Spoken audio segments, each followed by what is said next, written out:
والسلام على أشرف الأنبياء والمرسلين نبينا محمد وعلى آله وصحبه أجمعين. رب اشرح لي صدري ويسر لي أمري واحلل عقدة من لساني يفقه قولي. أما بعد. Alhamdulillah, puji dan syukur bagi Allah Subhanahu wa taala.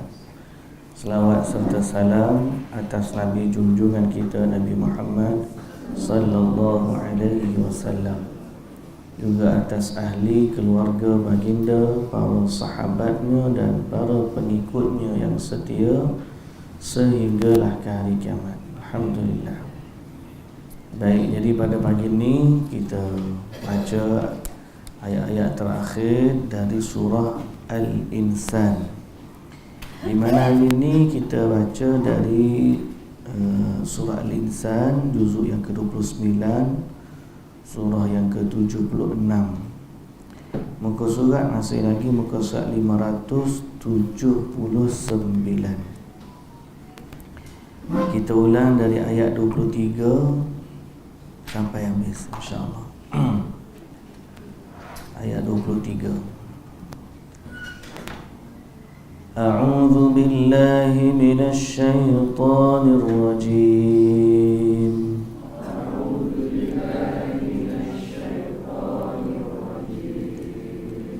Bismillahirrahmanirrahim.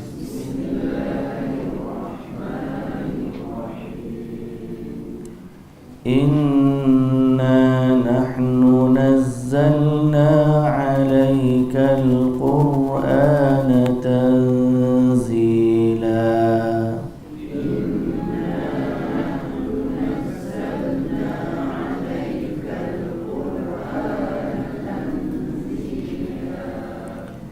Fasbir lihukmi rabbika wa la tuti' minhum athiman aw kafura.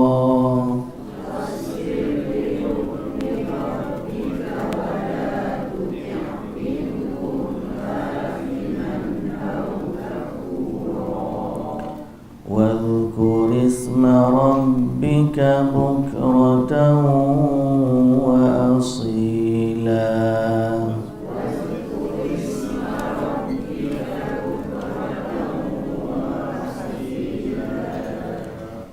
Wa minal layli fasjud lahu wa sabbihhu laylan tawila.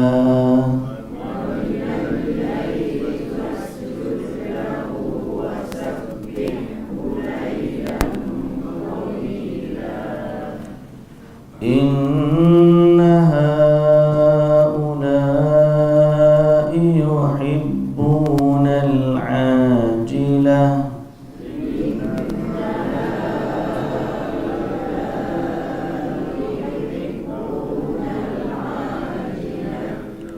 wa yadharuna wara'ahum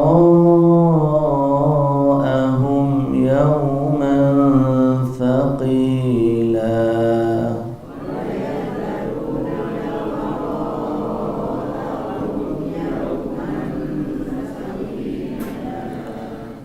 Nahnu khalaqnahum wa shadadna asrahum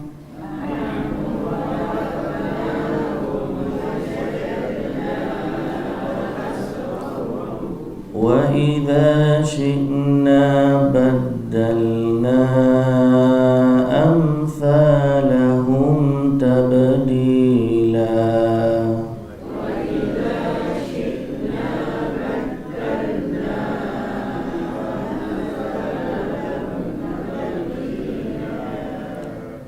Inna hadhihi tadhkirah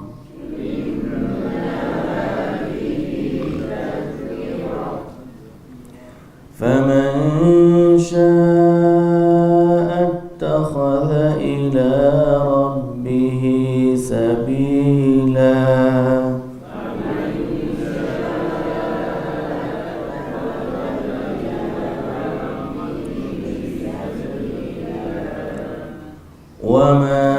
يشاءون إلا أن يشاء الله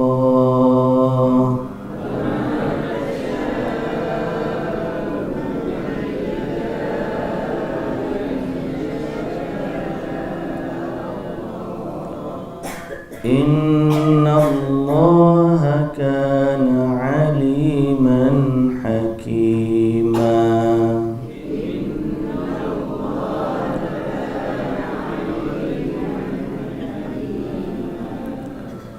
يدخل من يشاء في رحمته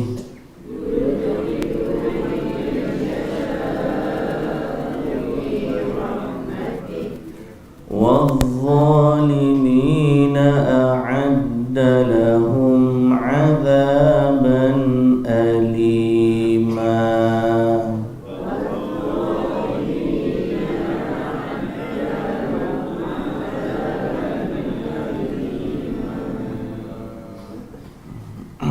Bismillahirrahmanirrahim.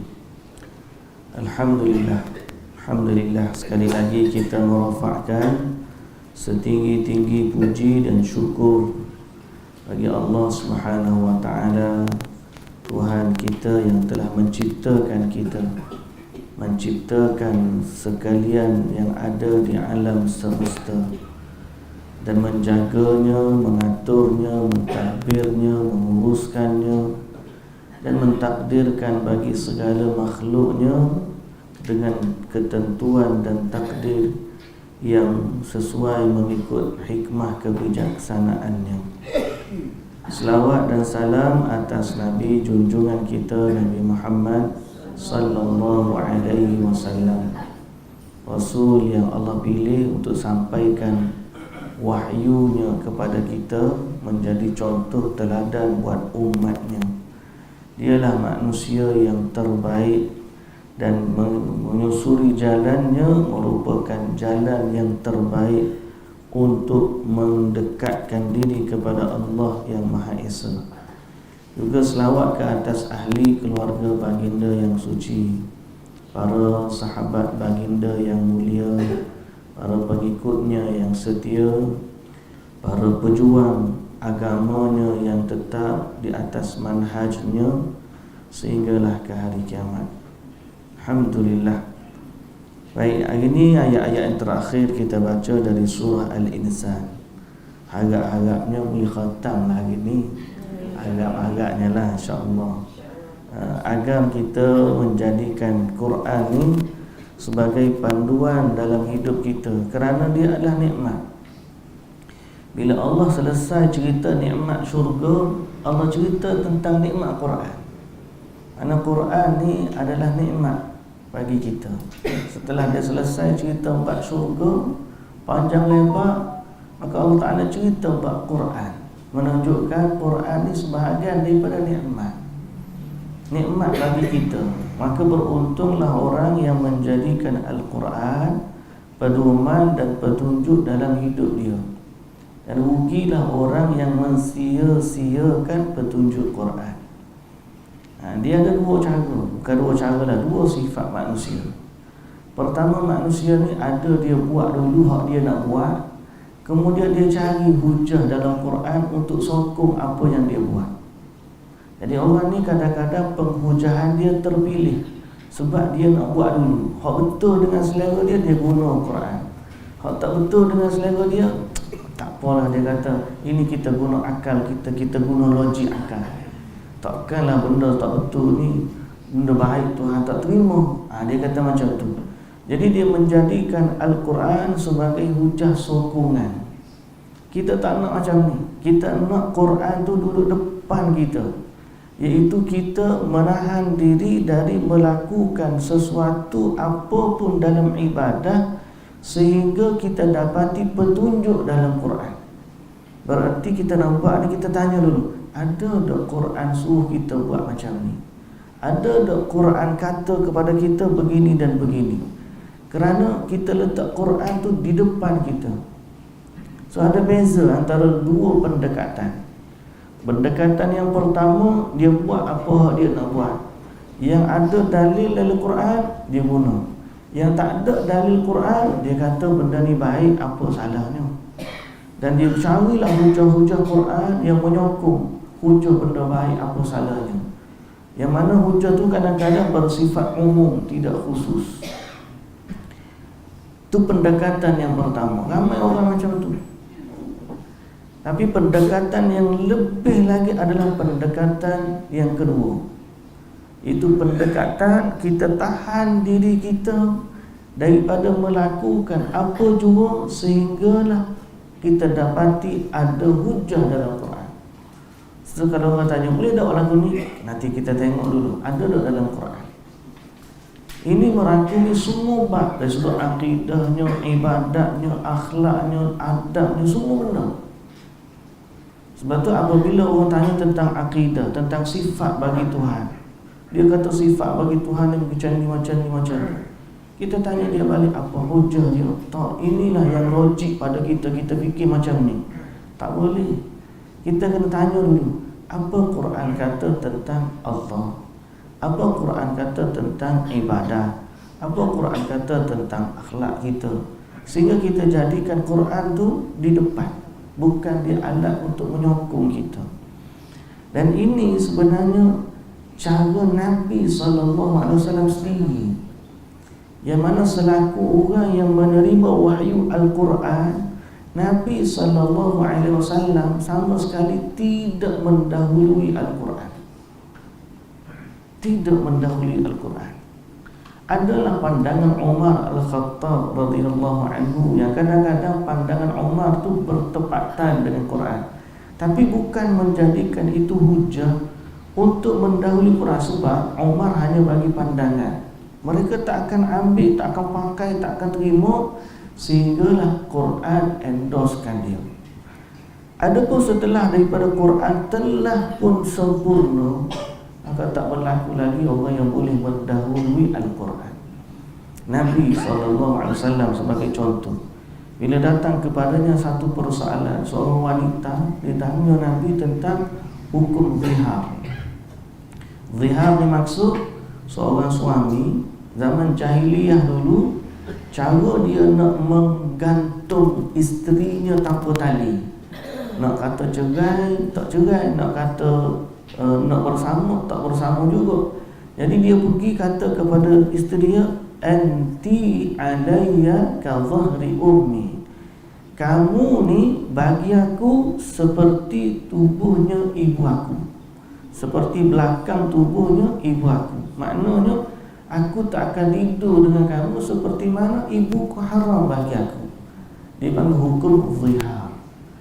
Zaman jahiliyah dia guna pendekatan ni untuk sebahagian daripada dia nak tinggalkan isteri dia, tapi dia gantung tanpa tali. Jadi ada wanita ni, dia datang kepada Nabi SAW. Dia tanya, apa hukum?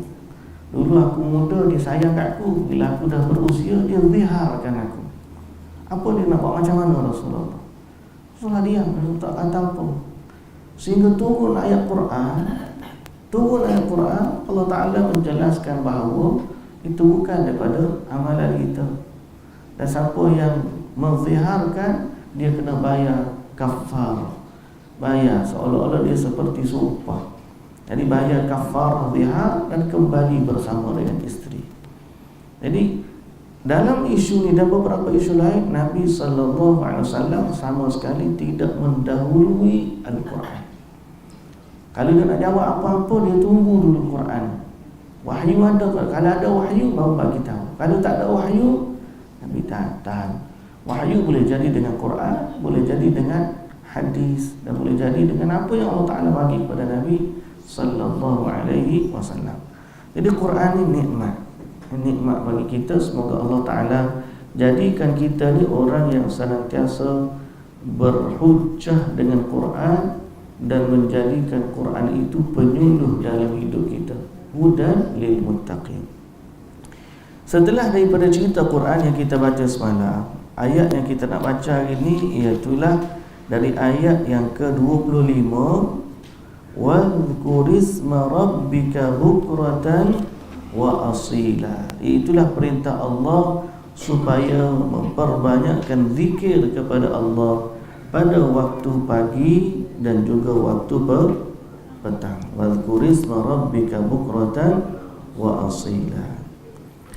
Kemudian muslimin dan muslimat yang dirahmati Allah Subhanahu wa taala, dalam ayat yang seterusnya Allah Subhanahu wa taala kata wa minal laili fasjud lahu wasabbihhu lailan tawila, dan pada waktu malam, yakni pada sebahagian dari waktu malam.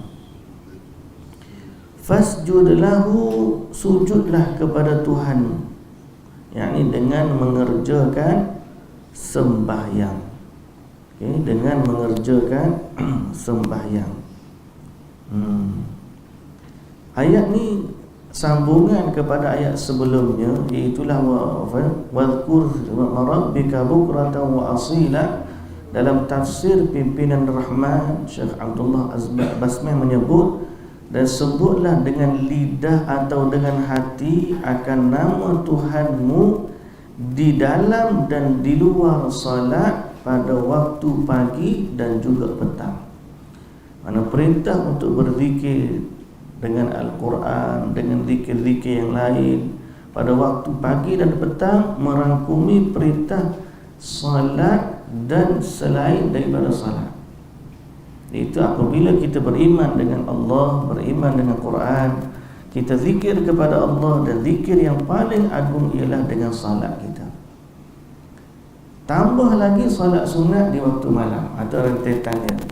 Wa minal laili fasjud lahu, dan pada waktu malam, sebahagian malam, sujudlah kepadanya dan bertasbihlah kepadanya atau memujinya dengan mengerjakan sembahyang tahajud, kata Syekh Abdullah Basmi, pada sebahagian yang panjang dari waktu malam. Wasabbihu lailan tawila. Sebab itu dalam salat kita memperbanyakkan tasbih antara salat. Ada orang kata salat tasbih khusus, nama dia salat tasbih, tapi itu ada perbahasan di kalangan ulama. Sebahagian kata itu salat khusus, sebahagian kata mana-mana salat pun sebenarnya ada padanya tasbih. Bezanya kita nak panjang atau pendek aja. Jadi ada yang menghadkan bilangan, ada yang bacalah sebanyak-banyaknya. So tak ada masalah kalau kita tak salat tasbih pun kita banyakkan tasbih, sujud kita tasbih, rukuk kita tasbih. Dalam salat kita tu sebenarnya penuh dengan tasbih, bertepatan dengan ayat Quran wasabbihu lailan tawila. Baik. Dalam tafsir juga menyebut perintah bertasbih, perintah tahajud ni pada ayat-ayat yang lain dalam Quran juga ada. So yang dimaksudkan dengan sujud dan bertasbih pada waktu malam, ada di sebahagian malam adalah dengan mendirikan salat tahajud. Dan ni subuh dah lewat, jadi mudah sikit lah. Jadi bangun tu sempat nak solat. Kita kepin anak-anak kita pun bangun awal. Dia sempat bangun. Ni kadang-kadang saya tanya budak-budak lah, ni bangun pukul apa? Oh lah, ni subuh lewat bangun pukul 7. La ilaha illallah. Dia lagi subuh lewat, lagi subuh dah bangun, lagi bangun lewat. Ya dulu kalau setiap pukul, lah ni kalau bangun pukul 6 tu sempat lagi solat 2 rakaat dan witir. Kalau orang biasa bangun pukul 5, lagilah syok lah, bolehlah dia bangun awal, lama sikit. Tak apalah, lewat ke banyak, sekurang-kurangnya kita dapat sebahagian daripada malam. Sekurang-kurangnya 2 rakaat, 1 witir, alhamdulillah. Semoga Allah Ta'ala jadikan kita dari ahli salat malam. Baik, kemudian Allah Subhanahu wa taala kata inna haula'i yuhibbunal ajilah, dan sesungguhnya orang-orang yang menentangmu itu senantiasa mencintai sesuatu yang cepat habisnya. Al-ajilah ni segera. sesuatu yang segera. Wa yadharuna wara'ahum, dan meninggalkan atau membelakangkan untuk hari akhirat yang amat berat penderitaannya pada orang-orang yang tidak bertakwa. Dalam ayat ni Allah mencela sifat orang kafir dan yang seperti mereka dalam mencintai dunia dan meninggalkan akhirat. Kalau cinta dunia dan tak meninggalkan akhirat, okey lagi. Nabi pun ada perkara yang Nabi cinta dari urusan dunia. Apa benda? Minyak wangi, lagi wanita. Nabi SAW dia suka dua benda. Hubbiba ilayya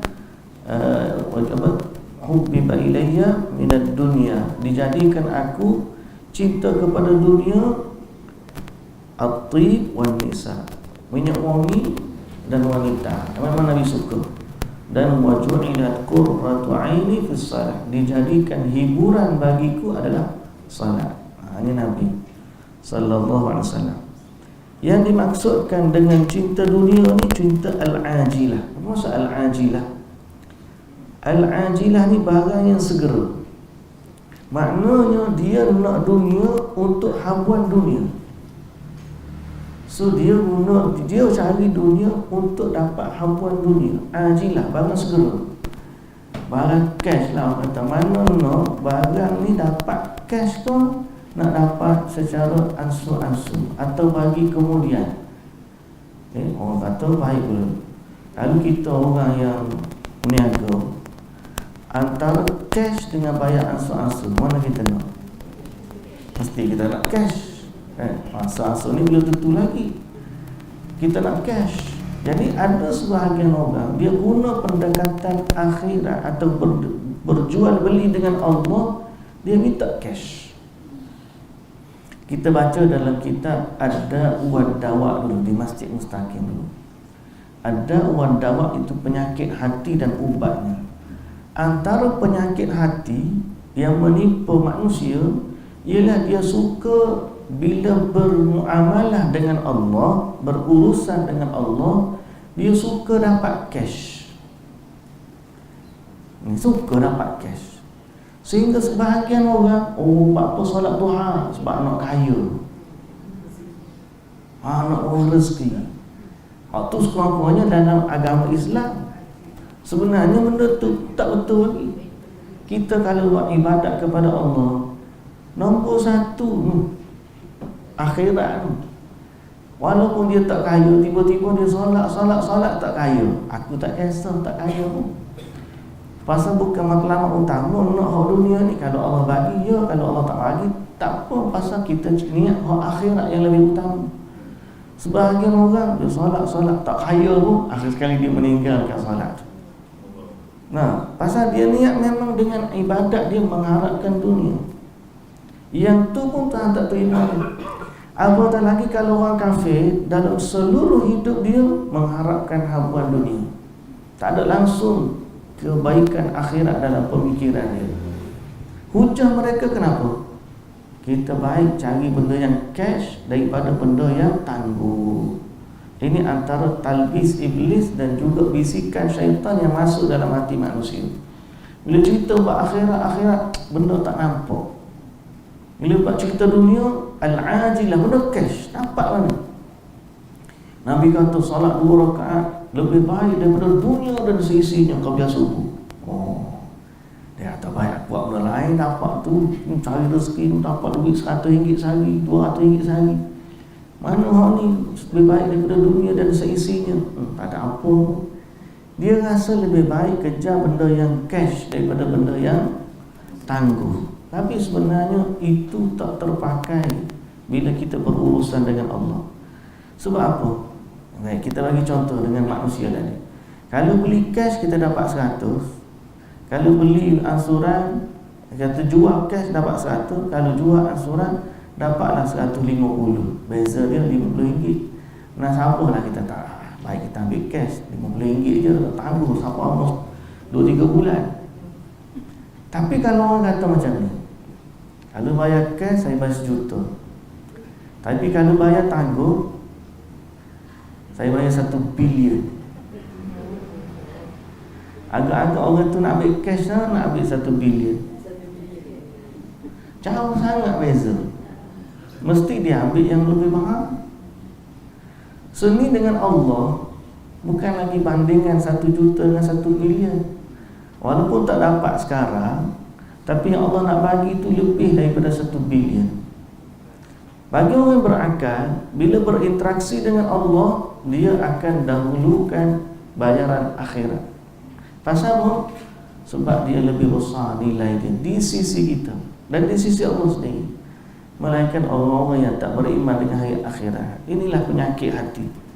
Apabila mengharapkan dunia lebih utama dan meninggalkan akhirat. Yang kata Allah Subhanahu wa taala, innaha ulai yuhibbunal ajilah wa yadharuna wara'ahum yawman thaqila. Dia cerita bab dunia je. Sebab tu orang kafir, dia tak ada dalam kamus dia nak dapat kebaikan akhirat. Rugilah. Sebaliknya orang yang beruntung, walaupun kita tak dapat sekarang ni, susah, payah, macam-macam cabaran, sakit, musibah, kita kata tak apalah. Sebab kita mengharapkan kebaikan di akhirat. Kebaikan di akhirat. Walaupun kita di dunia ni orang pandang sebelah mata, orang anggap kita fakir. Sahabat-sahabat dulu lagi lah, sahabat-sahabat Nabi, majoriti mereka adalah orang fakir. Dan majoriti penentang Nabi bangsawan-bangsawan. Tapi tak kisahlah, biarlah mereka bangsawan. Yang penting kita dengan Allah, harapan kita kebaikan akhirat lebih utama. Kemudian Allah Subhanahu wa taala mengatakan lagi, nahnu khalaqnahum wa shaddadna asrahum. Kamilah yang menciptakan mereka dan menguatkan tulang sendi dan urat saraf mereka. Kami berkuasa membinasakan mereka. Wa idza syi'na baddalna amsalahum tabdila. Dan apabila kami kehendaki, kami gantikan mereka dengan orang-orang yang serupa dengan mereka dengan penggantian yang sebaik-baiknya. Dalam ayat ni ada kita boleh sebut tentang, pertama, cerita tentang akhirat. Sebab Allah Ta'ala berhujah dengan penciptaan, kekuasaan penciptaan dia yang pertama, dan mengingatkan manusia tentang kekuasaannya mengembalikan ciptaan pada hari akhirat. Jadi dalam ayat ni, walaupun tidak panggil dengan secara direct, dalam tafsir disebut hadza istidlalun bil bada'ah 'ala raj'ah. Allah menyebut tentang awal penciptaan untuk menunjukkan kekuasaannya mengulang kembali ciptaannya. Ini satu, yang pertama. Ayat ni menunjukkan, ayat ni ada peringatan pada hari akhirat. Sebab apa?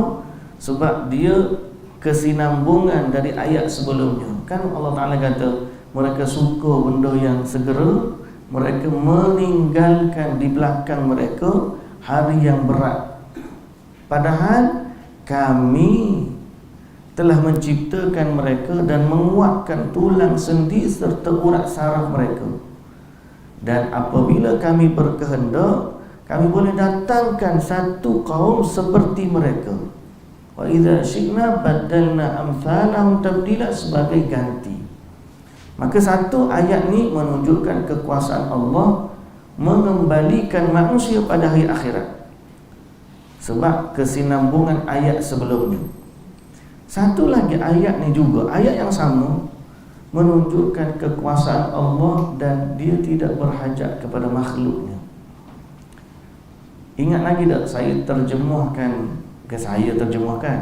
kita sebut terjemahan surah Al-Ikhlas dalam bahasa Inggeris, di mana Allah Subhanahu wa taala menamakan dirinya dalam surah Al-Ikhlas dengan dua nama. Apa nama Allah dalam surah Al-Ikhlas? Pertama, Ahad. Qul huwallahu ahad. Dia menamakan dirinya dengan Al-Ahad, yang tunggal. Yang kedua, Allah menamakan dirinya dengan As-Samad. Dia tunggal, dia As-Samad. Samad ni dalam bahasa kita apa? Katakanlah dia, yakni Tuhan itu adalah Allah yang Maha Satu, dan Allah terjemahan apa? Tak ingat tak? Allah apa? Haji tengok terjemahannya. Allah tempat bersandar segala sesuatu. Itu salah satu daripada terjemahan. Tapi saya, bila kita tak berapa Allah rantai pagi tak jejak, tak puas, tempat bergantung segala sesuatu. Dia nak sebutnya Allah ni tidak berhajat kepada makhluk. Kita bergantung kepada Allah, Allah tak bergantung kepada kita. Tapi dengan terjemahan tu tak sampai maksud dia, sehinggalah kita baca dalam terjemahan bahasa Inggeris lah gitu. Apa dia? Allah, He is eternal. Kan ingat saya sebut eternal, pernah mention eternal. Apa maksud eternal? Satu selama-lamanya. Lagi As-Samad, maksud dia ni, dia tetap Tuhan walau macam mana pun kamu buat dia, kamu lupa kepada dia, mu tak minta doa dengan dia, mu tak sembah dia, dia tak ada apa-apa. Dia tetap Tuhan macam mana pun kamu buat dia. Even kalau tak ada orang sembah dia sekalipun, tak ada seorang pun sembah dia, dia tetap Tuhan. He is eternal as God. Dia ni memang tetap kekal sebagai Tuhan. As-Samad dalam bahasa Arab ni sesuatu yang teguh, tak berganjut, tak tergoncang, tak berubah, tetap macam tu, Samad. Maknanya kalau dia ni, kalau duduk pada kedudukan dia ni, tak sebab apa dia ni, tak, orang panggil tak goyang sikit pun tak goyang. Tak As-Samad, maksud sesuatu yang teguh. Dan dia, sifat dia eternal, maksudnya Allah ni apa pun yang berlaku, dia tetap Tuhan, dia kekal. Dan dalam ayat ni memberi maksud yang sama. Wa idza syi'na badalna amsalahum tabdila. Kalau kamu tak sembah dia, dia tak biasa, dia boleh matikan kamu, dia datangkan makhluk yang lain yang menyembah dia. Never mind. So bila kita kenal Allah dengan nama dia yang macam tu, kita keluarkan satu conclusion. Kalau manusia tu kufur kepada Allah, Allah tak rugi sikit pun.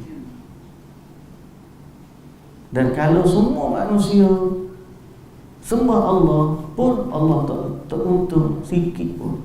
Dia tetap Tuhan walau macam mana pun.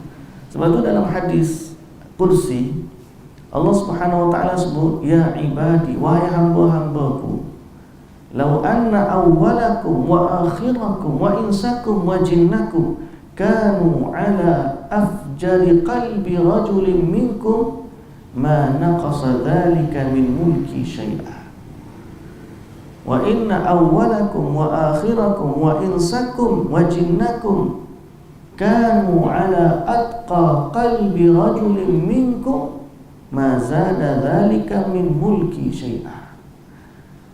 Kalaulah semua manusia dari awal sampai akhir, dan semua jin dari awal sampai akhir, semuanya tak beriman, semuanya tak beriman.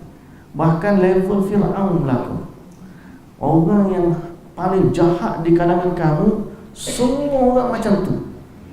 Jahat-jahat ni Fir'aun lah contohnya. Semua orang yang Allah cipta daripada awal sampai akhir, dan semua jin daripada awal sampai akhir, semuanya level Fir'aun, tak ada seorang pun sembah Tuhan.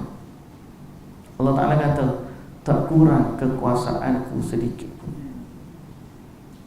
Dan sebaliknya, kalau semua manusia daripada awal sampai akhir, jin juga daripada awal sampai akhir, semuanya tahap iman sebaik-baik orang. Sebaik-baik iman Nabi Muhammad lah contohnya, sallallahu alaihi wasallam. Andai kata semua manusia dan jin ni level iman dia seperti Nabi Muhammad sallallahu alaihi wasallam, Allah Ta'ala kata apa? Tak bertambah kekayaanku sedikit pun. Pasal apa? Dia tu as-samad. Dia tak bergantung kepada kita nak jadi Tuhan. Dia bukan macam raja kita, bukan pada manusia. Manusia ni nak jadi raja kena ada rakyat dulu.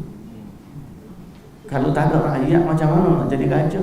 I'm the king. Tengok kiri kanan tak ada orang. Memang syok sendiri lah bagi. Mana rakyat? Tak ada rakyat. Aku declare. Lepas tu syok sendiri. Pergi masuk kerja, set up apa tu. Akulah bos. Memanglah boleh tak meja. Tunggu cokor. Mana bekerja? Tak ada. Memang mu bos siang malam lah. Mula bos, mula kuli. Pasal apa? Mu boleh claim sebab mu seorang lah. Itu bukan realiti hakikat. Allah ni tak macam tu. Allah ni kalau tak ada manusia sembah dia pun dia tetap Tuhan. Kalau semua manusia sembah dia pun dia tetap Tuhan. Orang ingat ke dia pun dia tetap Tuhan. Malah orang lupa ke dia pun dia tetap Tuhan. Dia tetap Tuhan. Dan yang hebatnya lagi, walaupun manusia lupa kepada dia, dia tetap jaga manusia. Allah ni ada manusia kufur kepada dia, tak ingat kepada dia, tapi dia still bagi rezeki, makan, minum, sihat pada orang kafir. Orang beriman, apatah lagi, lebih-lebih lagi. Di akhirat barulah dia kata, mu orang kafir, aku tak pandang, tak cakap, tak apa. Dunia ni orang lupa kat dia pun dia masih lagi jaga. Pasal apa? He is God. Dia Tuhan, eternal. Tak minta dengan dia, tak ingat ke dia, dia tetap Tuhan. Dia tetap. Kalau kau kata siapa jaga rezeki orang kafir? Allah. Siapa jaga sehat sakitnya orang kafir? Allah. Tak berubah. Walaupun orang kafir sembah apa pun Tuhan yang lain selain daripada Allah, Allah tetap Tuhan. Wa idza syi'na baddalna amsalahum tabdila. Dan kalau kami berkehendak, boleh saja kami matikan mereka dan kami ganti dengan makhluk yang lain. Ini nak Allah. Jadi Allah Ta'ala ingatkan kepada kita dalam surah ni tentang kekuasaan dia dalam menciptakan, dan tentang dia tidak berhajat kepada manusia. Sebaliknya manusialah yang bergantung dan berhajat kepada dia. Kata Allah dalam ayat yang seterusnya 29, inna hadhihi tazkirah. Sesungguhnya ini adalah peringatan. Quran ni adalah peringatan. Ayat ni peringatan. Inna hadhihi tazkirah. Segala keterangan yang disebutkan ini adalah satu peringatan untuk manusia. Faman syaa'a attakhadha ila rabbih sabila. Maka sesiapa yang mahukan kebaikan untuk dirinya, bolehlah dia mengambil jalan yang menyampaikan dia kepada Allah, yakni dengan iman dan taat. Dengan iman dan taat. Jadi Quran ni satu tazkirah. Siapa yang dengar, ambillah peringatan dan carilah jalan menuju Tuhan. Siapa yang tak baca Quran, tak ada peringatan, maka dia tidak akan jadi untung. Sebaliknya sampai akhirat, dia akan kata apa? Bila malaikat tanya dia akhirat, tak ada kau orang bagi tahu kat kamu?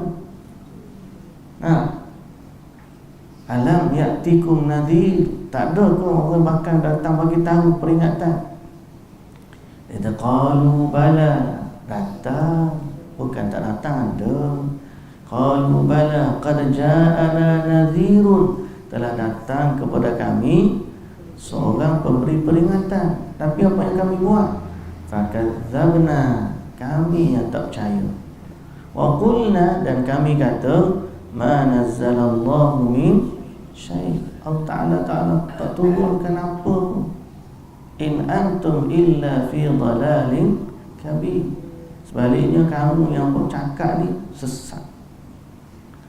Lalu dia kata wa qalu law kunna nasma'u aw naqilu ma kunna fi ashabis sa'id. Dan mereka akhirnya berkata, kalaulah kami dulu fikir sekejap dan kami dengar, qalu law kunna nasma'u aw naqilu, kami dengar dan kami fikir, ma kunna fi ashabis sa'id, nescaya kami tak jadilah daripada penghuni neraka ni. Fa'tarafu bi dhanbihim, akhirnya mereka pun mengaku apa? Mengaku salah. Sebab dulu Quran datang mereka tak pakai. Jadi Quran tu memang peringatan pada siapa-siapa yang berkehendak mendapat redha Allah, maka ambillah jalan menuju Allah. Kemudian Allah Ta'ala kata, wa ma tasha'una illa an yasha Allah, tidaklah kamu berkehendak melainkan Allah jualah yang berkehendak. Di sini ada satu poin penting. Pertama, soal hidayah. Kan Allah Ta'ala kata siapa yang nak ambil peringatan ini. Soal hidayah ni sebenarnya adalah milik Allah. Siapa yang Allah nak bagi, dia bagi. Siapa yang dia tak nak bagi, dia tak bagi. Adilkah Allah? Adil. Dia tidak menzalimi hamba-hambanya. Habis itu kenapa ada dia bagi, kenapa dia tak bagi? Sesuai dengan ilmu pengetahuannya yang maha agung. Sebab Allah ni kita kena tahu, apabila mentakdirkan sesuatu, dia bukan mentakdirkan dengan hawa nafsu. Sebaliknya Allah mentakdir dengan ilmu kebijaksanaannya dan sifat kasih sayangnya dan dengan sifat keadilannya yang maha agung. Tidak menzalimi sesuatu. Habis itu orang kafir tu Allah Ta'ala tak bagi hidayah sebab Allah dah bagi banyak sebab-sebab hidayah. Quran Tuhan bagi, Rasul Tuhan hantar, sakit pun Tuhan bagi, akal Tuhan bagi, panca indera Tuhan bagi, mata ada, telinga ada, boleh rasa, boleh tengok, boleh apa pun sebab. Tiba-tiba mereka tetap pilih jalan kafir, maka layaklah mereka itu diazab oleh Allah dari dalam api neraka. Itu satu. Maknanya hidayah ni milik Allah. Yang kedua, ayat ni juga menunjukkan bahawa dalam keimanan kepada takdir, tidak boleh seorang itu melampau dalam menyerahkan urusan takdir kepada Allah semata-mata dan segala-galanya tanpa usaha. Dan tidak boleh juga terlalu melampau dalam menisbahkan segala urusannya kembali kepada usaha dia. Manusia dalam takdir ni ada dua yang melampau, satu yang benar. Yang melampau, yang kata takdir ni milik Allah dan kita tak ada apa-apa kuasa pun dalam amal. Maknanya hari ni kita makan bukan sebab kita nak makan. Tangan kita tiba-tiba ditakdirkan untuk sebab kita. Dia kata gitu. Waktu kita buat apa-apa dalam hidup ni, kita tak ada apa-apa keinginan, sehingga keinginan tu semuanya ditakdirkan. Allah lah yang menggerak gini, makan. Jadi kita kata betul ke tak betul? Jawapan dia tak betul, melampau. Pasal apa? Dia menafikan keinginan manusia, seolah-olah manusia ni hanyalah seperti bulu yang ditiup angin atau lalang yang ditiup angin ke kanan dan ke kiri. Orang macam ni hujah dia mudah. Apa dia? Tumbuk dia sekali, tampar dia sekali. Kenapa kamu tumbuk aku? Kenapa kamu pukul aku? Aku pun tak tahu, Allah takdirkan tangan aku pukul kamu. Itu sifat melampau. Melampau yang kedua, dia kata kita ni we choose our fate. Kita yang tentukan. Awak nak kaya, awak kena usaha. Kalau tak usaha tak kaya. Kita yang pilih. Awak miskin sebab awak tak usaha. Oh, seolah-olah dia yang memiliki rezeki dia. Tahu? Orang lagu ni kufur kepada Allah. Pernah dalam hadis kan, 3 orang, si sopak, si botak dan si buta kan? Akhir sekali Allah hukum. Pasal apa? Dia kata aku ni kaya ni sebab usaha aku, sebab keturunan moyang aku. Tahu? Kita bukan dengan usaha kita. Kita duduk di pertengahan. Ahli sunnah duduk tengah. Berdasarkan ayat ni, Allah menisbahkan bagi kita keinginan. Wa ma tasyauna, tidaklah kamu berkehendak kecuali dengan Allah berkehendak. Maknanya kalau kita ada juga keinginan nak buat usaha. Lepas kita usaha, Allah tentukan. Nak jadi ke tak jadi itu ketentuan akhir pada Allah. Jadi jangan seorang tu berhujung, kenapa kamu tak salat? Tahu Allah takdir aku tak salat. Tak boleh. Kamu kena bangun usaha. Macam kita nak baca Quran, macam kita nak salat malam, macam kita nak infak, macam kita nak apa. Kita kena ada kekuatan. Kita kena minta dengan Allah, ya Allah bagi kepada aku kekuatan, keinginan. Dan kata tak tahulah aku, malah tu menyakit kita. Jangan sandarkan keburukan kita kepada Allah yang mentakdir. No. Kalau buruk, kata Nabi SAW di hari akhirat, faman wajada khairan falyahmadillah, wa man wajada ghaira dhalik fala yalumanna illa nafsah. Siapa di hari akhirat dia dapat kebaikan, puji Allah. Sebab Allah telah mudahkan bagi dia segala urusan dia dan Allah gandakan kebaikan miliknya. Tapi kalau dia tak jumpa kebaikan dan jumpa selain daripada itu, iaitu keburukan, janganlah dia cela melainkan dirinya sendiri. Sebab Allah bagi kepada kita keinginan, free will. Allah bagi kat kita keinginan. Allah bagi. Mu nak semayang? Boleh. Mu tak saya semayang? Oh tak. Mu nak curi pun okey. Mu tak curi pun okey. Allah bagi. Tak ada kau seorang bila nak curi, tengah ambil barang orang, tiba-tiba jadi lumpuh tangan dia. Tak boleh nak ambil atau tak boleh nak angkat barang ni. Tak boleh. Tak ada seorang bila nak berzina, tiba-tiba syahwat dia hilang. Tak ada. Tak ada orang bila nak bunuh orang, tiba-tiba pedang dia tak lu. Tak ada. Allah Ta'ala bagi kepada kita manusia ni, membuatlah apa nak buat. Tapi ingat, apa yang kamu buat, dia berlaku ke tak berlaku, still dengan kehendak Allah. Kamu ada keinginan, tapi bergantung kepada keinginan Allah. Jadi kita duduk bertengahan. Aku nak buat, tapi aku minta dengan Allah. Ya Allah bantu aku. Ya Allah takdirkan kepada aku kebaikan. Ya Allah rezekikan. Jadi maknanya kita bertengah. Contoh, kalau orang nak rezeki, boleh tak dia kata rezeki ni akan mari kat aku walaupun aku tak usaha. Dia buat apa? Dia duduk tidur kat rumah. Mak dia kata gila minta kerja.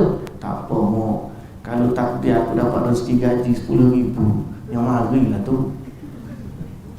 Boleh tak jawab macam tu? Tak boleh. Orang jahil dia cakap macam tu. Ataupun dia pergi cari rezeki. Aku selama aku cari mesti boleh.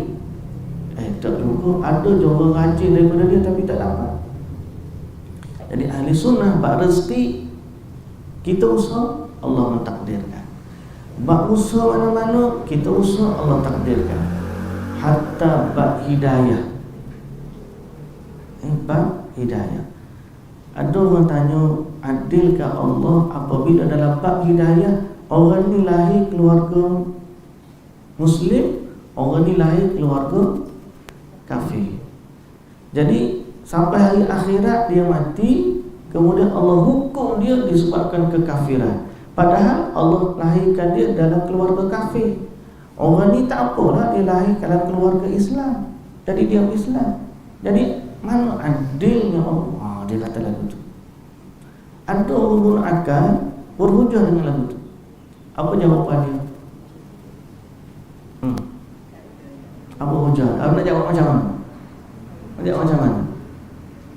Kita kata hidayah ni sama macam rezeki. Kena cari. Kamu lahir keluarga miskin, Usaha dah nak jadi kaya. Usaha. Lahirnya keluar kamu dalam keluarga miskin bukan alasan untuk kamu tak jadi kaya. Betul tak? Kenapa rezeki kamu usaha begitu? Dalam bab hidayah, aku nak macam mana? Moga Tuhan lahir aku dalam keluarga. No. Kalau Allah bagi rezeki kepada siapa yang dia kehendaki, Allah juga bagi hidayah kepada siapa yang kehendaki. Kalau kamu rasa tak padan dengan keluarga miskin, kamu usaha untuk jadi keluarga kaya. Dan samalah juga, jangan berpada dengan keturunan kita dalam bab agama. Aku dulu mak ayahku jahil, habis tu mak ayahmu jahil pun nak jahil juga. Contoh, jadi Allah Azza wa Jalla keadilannya luas. Dia tidak halang siapa pun hari ni kalau nak baca Quran, ambil Quran baca. Orang kafir boleh ambil Quran baca. Soal dia nak ikut atau tak ikut, dia minta petunjuk, ya Allah, please guide me. Allah, please guide me.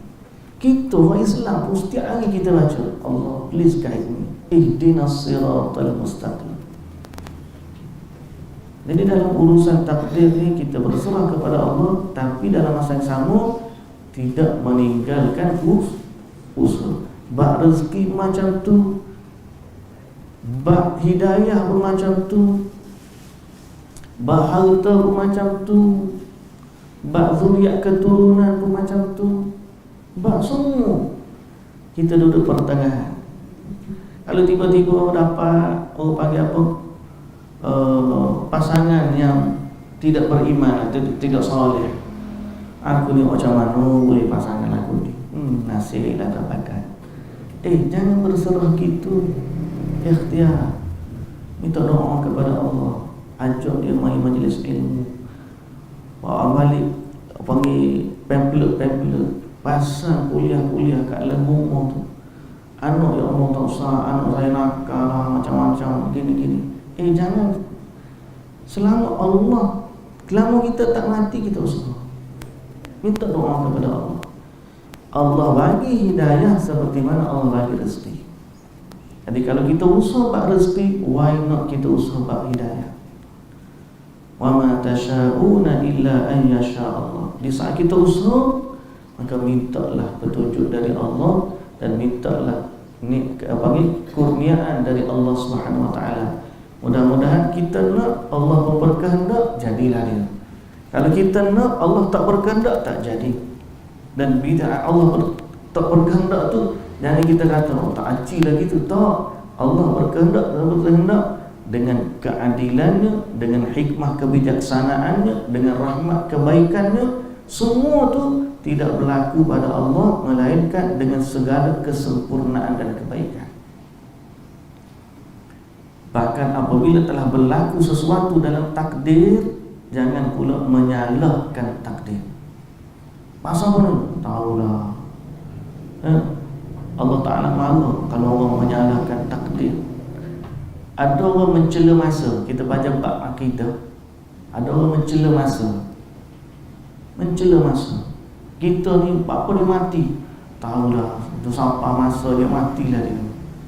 Ataupun tak tahu, mencela masa. Allah kafir kata, in hiya illa hayatuna dunya namutu wa nahya wa ma yuhlikuna illa ad-dahr. Hidup kita ni, hati kemudian hidup, tidaklah membinasakan kita kecuali masa. Allah Ta'ala sebut dalam hadis, manusia mencela masa dan akulah masa. Maknanya akulah yang menentukan masa. Dan Nabi marah kita mencela masa, seolah-olah kita cela Allah yang mencipta masa. Begitulah dalam bab takdir. Jangan mencela takdir. Bila kita cela takdir, seolah-olah kita mencela Allah yang Maha Esa. Padahal Allah dalam menentukan, Dia bukan menentukan dengan macam kita tu. Tak ada sifat zalim pada Allah, tak ada sifat lalai pada Allah, tak ada sifat jahil pada Allah. Bila Dia mentakdirkan sesuatu, Dia mentakdirkan dengan ilmunya yang maha luas. Tapi kita sebagai hamba ni, ayat ni menjadi hujah bahawa kita, Allah bagi keinginan ada dalam diri kita. nak buat baik ke nak buat buruk. Kamu guna keinginan yang Allah bagi, kemudian minta taufik dari Allah. So kita akan dihukum tentang apa yang kita niatkan, kita dibuat, kita nak tu, kita akan dihukum dalam bab tu. Jadi ahli sunnah wal jamaah tidak menafikan keinginan manusia dan tidak menafikan kehendak Allah yang Maha Esa. Pertengahan. Faham tak? Dan biasanya orang awam faham nampak ni. Jadi kita kata kita hanya berusaha, Allah yang menentukan. Betul tak tu? Jangan tiba-tiba kita kata ni semua usaha kita, tak ada kaitan dengan Tuhan. Itu terlampau. Ataupun tak payahlah usaha. Aku setengah orang tu dia dalam bab ni kan, bahasa mudah. Dia pergi, ada setengah orang dia keluar 40 hari. Mungkin kita kata semua ni setengah orang. Dia keluar 40 hari. Orang kata apa yang dia tinggalkan pada anak isteri dia? Aku tinggalkan pandang-pandang, Allah jaga. Allah jaga. Dia kata begitu, Allah jaga. Itu seolah-olah menyerahkan urusan tanpa usaha. Kalau kamu nak ada bekal, nak pergi berbekal, contohnya nak pergi Mekah. Orang tanya Imam Ahmad bin Hanbal, boleh tak aku pergi Mekah tak bawa bekal? Imam Ahmad bin Hanbal kata boleh, dengan syarat pergi seorang-seorang, jangan ikut rombongan. Dia kata mana boleh kalau pergi seorang-seorang? Maknanya mau tawakal dengan bekal orang. Betul tak? Kalau betul nak kita ni kena ada usaha, jangan seolah-olah tak apalah. Setengah orang tu dia tak nak belajar, dia tak nak apa, semuanya Allah punya Allah. Sebenarnya kita nampak macam baik. Kita sampai bab penyakit, dia kena redah je. Kalau Allah bagi sakit, sakit. Kalau tak sakit, tak sakit. Mana boleh dalam bab penyakit taun. Penyakit taun, Nabi kata kalau siapa yang ada tu tempat tu jangan keluar, siapa yang keluar jangan masuk. Tapi ada setengah orang, tu semua tu karut belakang tu kita ni. Kalau Allah nak bagi takdir kita ni, kena. Jadi kita buat macam biasa. Itu seolah-olah menafikan usaha.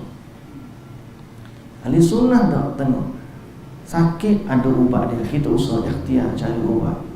Termasuklah doa, ikhtiar dulu, doa. Janganlah berhenti. Tak apalah. Kalau sembuh lah tu. Allah Ta'ala bagi sembuh. Tak bagi sembuh, itu punya dia. Itu bukan sifat iman kepada takdir yang benar. Okay? Baik muslimin dan muslimat yang dirahmati Allah. Lalu Allah Ta'ala kata dalam ayat ni, Allah tutup dengan innallaha kana aliman hakimah. Maknanya dalam berkehendak, dia tahu dengan apa yang dia kehendaki dan dia bijaksana pada apa yang dia kehendaki. Dia tak berlaku dengan jahil. Allah tahu apa yang baik untuk kita. Waktu bila berlaku sesuatu dan takdir, Nabi puji Allah.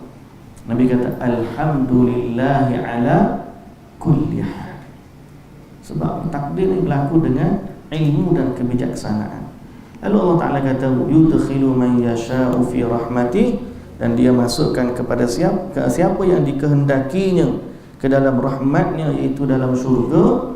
Waz-zalimin a'adda lahum 'adzaban alima, dan dia menyediakan untuk orang-orang yang kafir, orang yang zalim, azab seksa yang tidak terberi sakitnya.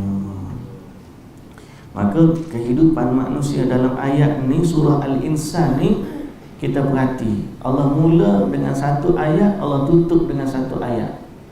Sebagai manusia, permulaan hidup dan pengakhirannya ada dalam surah Al-Insan. Permulaan hidup kita apa? Tak ada. Itu mula hidupnya, chapter. Apa chapter kita yang pertama? Lam yakun syai'an mazkura. Kita tak ada.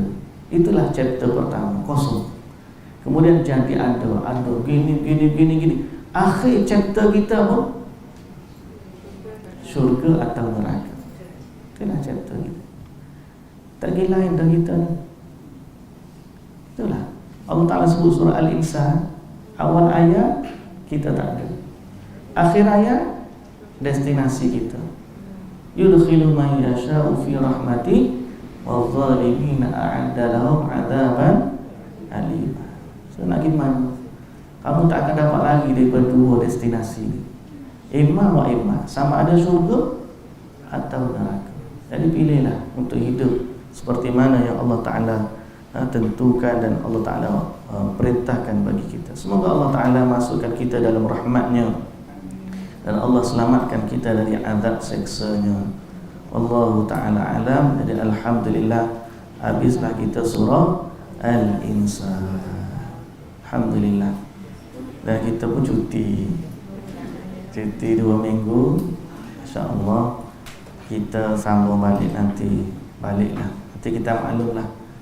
Sama ada 27 hari bulan, saya balik 26 hari bulan pagi, 26 tu hari Isnin, sampai KL dulu lah, tak balik Kelantan lagi. Jadi mungkin 27 tu kalau sempat tengok, kalau lagak sampai, kalau tak lagak masa memang sampai KL dah. Jadi sampai KL, masa tu tengah panah-panah tu, sedap cerita Mekah tu. Jadi kalau ada rezeki dah 27 bulan tu kita start balik kelas. Lepas tu baru saya sambung balik cuti. Cuti balik ke Kelantan. Lepas tu ada program sikit di Kelantan mungkin. Kerana kita sempat lah, InsyaAllah kita sambung balik surah. Habis rasanya kita sambung balik surah Ali Imran kita, InsyaAllah. Okay, wallahu ta'ala alam. Subhanakallahumma wa bihamdika asyhadu an la ilaha illa anta astaghfiruka wa atubu ilaik. أقول قولي هذا وأستغفر الله العظيم لي ولكم. السلام عليكم ورحمة الله وبركاته.